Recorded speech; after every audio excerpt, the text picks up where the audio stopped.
الذين يتبعون الرسول النبي الأمي الذي يجدونه مكتوبا عندهم في التوراة والإنجيل يأمرهم بالمعروف وينهاهم عن المنكر ويحل لهم الطيبات ويحرم عليهم الخبائث. صدق الله العظيم. فقال الله تبارك وتعالى في كلامه إن الله وملائكته يصلون على النبي يا أيها الذين آمنوا صلوا عليه وسلموا تسليما. اللهم صل على سيدنا مولانا محمد وعلى آل سيدنا مولانا محمد وبارك وسلم. عزیزو، میں نے سورہ اعراف کی ایک آیہ مبارکہ 9ویں پارے سے تلاوت کی ہے. اللہ تعالی حضور سید المرسلین صلی اللہ علیہ وآلہ وصحابہ وبارک وسلم کے بارے میں ارشاد فرماتا ہے الذین یتبعون الرسول النبی الامی، کہ مومنین کون ہیں، یعنی اللہ تعالی ہمارا ذکر فرما رہا ہے. ایمان والے کون ہیں؟ یتبعون الرسول، وہ پیروی کرتے ہیں اس رسول معظم کی، النبی الامی، جن کا لقب مبارک ہے نبی امی. سبحان اللہ. نبی امی، امی نبی. امی نبی کا ترجمہ جتنا خوبصورت میرے امام اعلیٰ حضرت عظیم البرکت نے کیا ہے، میں سمجھتا ہوں کہ قلم توڑ کے رکھ دی ہے. بڑے بڑے ترجمہ کرنے والے قرآن پاک کے اردو میں ترجمہ کرنے والے موجود ہیں، مگر جو خوبصورت ترجمہ امام احمد رضا فاضل بریلوی نے اس لفظ کا کیا ہے، آپ کے پاس ترجمے موجود ہیں مختلف علماء کے کتابوں میں، آپ دیکھ سکتے ہیں، مسجدوں میں ترجمے پڑے ہوئے ہیں، گھروں میں مختلف قرآن پاک مختلف ٹرانسلیشنز موجود ہیں. آپ فرماتے ہیں کہ بن پڑھے غیب کی خبریں دینے والا، بن پڑھے غیب کی خبریں دینے والا. یعنی امی کا معنی ہے بن پڑھے، اس نے کسی سے پڑھا نہیں ہے. وہ نبی ہے جو دنیا میں آ کر کسی سے پڑھے گا نہیں. کسی مدرسے میں رسول پاک صلی اللہ علیہ وسلم تشریف نہیں لے گئے، بلکہ مکہ مکرمہ میں مبعوث ہوئے کہ جہاں کوئی مدرسہ تھا ہی نہیں، کوئی سکول بالکل نہیں تھا. تو حضور صلی اللہ علیہ وآلہ وسلم امی ہیں، اور اللہ تعالی حضور کی یہ شان بیان کر رہا ہے کہ النبی الامی، وہ پیروی کرتے ہیں اس رسول کی جو امی نبی ہے، اور ہے امی مگر نبی ہے. نبی کا معنی ہوتا ہے غیب کی خبریں دینے والا، یعنی بن پڑھے غیب کی خبریں دینے والا. عزیزو، حضور صلی اللہ علیہ وسلم کو امی کیوں کہا گیا ہے؟ آج کئی جاہل لوگ کہتے ہیں اس کا ترجمہ کرتے ہوئے کہ ان پڑھ نبی. ان پڑھ نبی کا معنی کرتے ہیں ان پڑھ. آپ دیکھ لیں کتابوں میں کہ جاہل لوگوں نے، میں ان کو جاہل کہتا ہوں، کہ جاہلوں نے امی کا معنی کیا ان پڑھ. مگر آؤ سنو امی کا معنی کیا ہے. ٹائم نہیں ہے، میں صرف 3 معنی بیان کرتا ہوں مختصر ٹائم میں، جلدی. امی کے 3 معنی میرے ذہن میں اس وقت موجود ہیں. ویسے تو شارحین نے، عاشقوں نے اس کے بہت سارے معنی بیان کیے، اور ہر معنی سے سرکار کی شان بلند ہوتی ہے. امی کا ایک معنی یہ ہے کہ اس نے کسی سے پڑھا نہیں ہے. امی کا مطلب یہ ہے کہ اس نے کسی سے پڑھا نہیں ہے. اور حضور صلی اللہ علیہ وآلہ وسلم کی یہ بھی شان ہے کہ آپ نے کسی سے پڑھا نہیں ہے.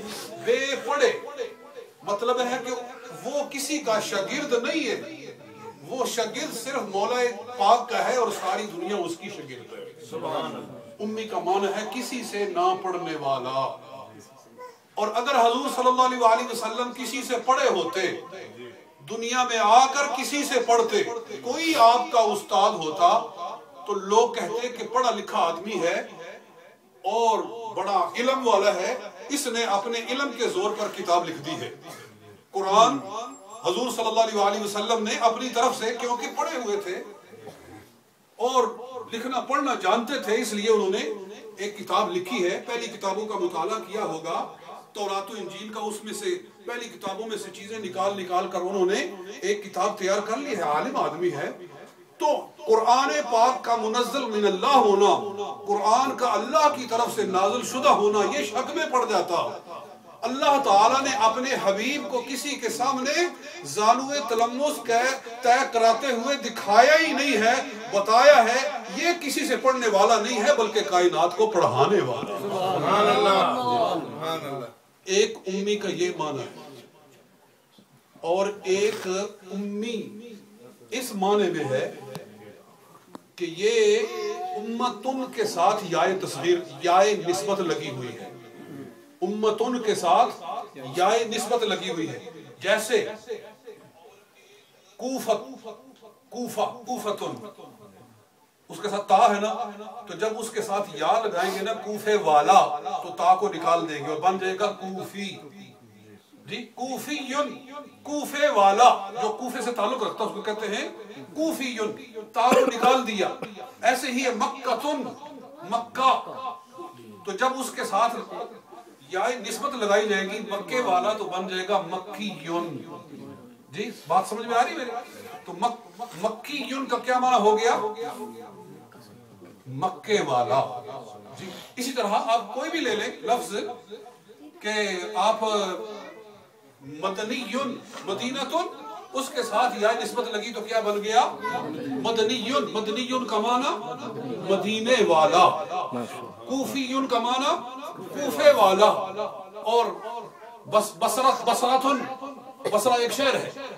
جی اگر کہنا ہو کہ بصرے والا تو کیا کہیں گے؟ بصریون، یعنی بصرے والا۔ اسی طرح دوستو نبی پاک صلی اللہ علیہ وسلم کو امیون کہا گیا، اصل میں لفظ تھا امتن۔ کیا سمجھ میں آیا؟ اصل لفظ کیا تھا؟ امتن۔ امتن، تو جب اس کے ساتھ یائے نسبت لگی تو وہ بن گیا امیون، یعنی اس کا معنی بن گیا امت والا۔ سبحان اللہ، سمجھ میں آئی بات؟ امیون کا کیا معنی بن گیا؟ امت والا نبی۔ النبی الامی، پیروی کرتے ہیں اس نبی کی جو کہ نبی امی ہے، مطلب یہ ہے امت والا نبی۔ سبحان اللہ۔ جیسے میں نے پہلے کہا کہ کوفیون، کوفے والا، بصریون، بصرے والا، جی مدنیون، مدینے والا، اسی طرح امیون کا معنی ہے امت والا۔ جی امت والا نبی۔ تو اب سوال یہ ہے کہ امتیں تو سارے نبیوں کی تھی، امتیں تو پہلے انبیاء کی بھی تھی، تو حضور صلی اللہ علیہ وسلم کو یہ معنی کیوں دیا گیا، یہ لقب کیوں دیا گیا کہ امت والا نبی؟ دوستو بات یہ ہے امتیں تو سب کی تھی، مگر جیسی امت اللہ نے اپنے نبی کو عطا فرمائی، اپنے حبیب کو عطا فرمائی، کسی کو عطا نہیں فرمائی۔ رسول پاک صلی اللہ علیہ وسلم ارشاد فرماتے ہیں قیامت والے دن جنتی لوگوں کی 180 صفحے ہوگی۔ کتنی؟ 180 صفحے جنت والوں کی ہوگی۔ سرکار فرماتے ہیں ان میں سے 120 میں بات ملے گے، 120 صفحے ہوگی اہل جنت کی، فرماتے ہیں ان میں سے 80 صفحے میں محمد مصطفیٰ کی ہوگی، 80 صفحے میں محمد کی ہوگی، اور باقی 40 صفحے باقی آدم علیہ السلام سے لے کر رسول پاک صلی اللہ علیہ وسلم تک ساری امتوں کی ہوگی، یعنی ساری امتوں کو ملا کر بھی حضور کی امت اس سے بھی ڈبل ہوگی۔ نبی پاک صلی اللہ علیہ وسلم فرماتے ہیں اللہ تعالیٰ نے مجھ سے وعدہ فرمایا ہے کہ میری امت میں سے 70,000 لوگوں کو بغیر حساب کی جنت عطا فرمائے۔ سبحان اللہ۔ جی یہ مسند بزار کے اندر بھی حدیث ہے، مسند احمد بن حنبل کے اندر بھی حدیث ہے کہ میری امت کے 70,000 لوگوں کو اللہ تعالیٰ بغیر حساب کے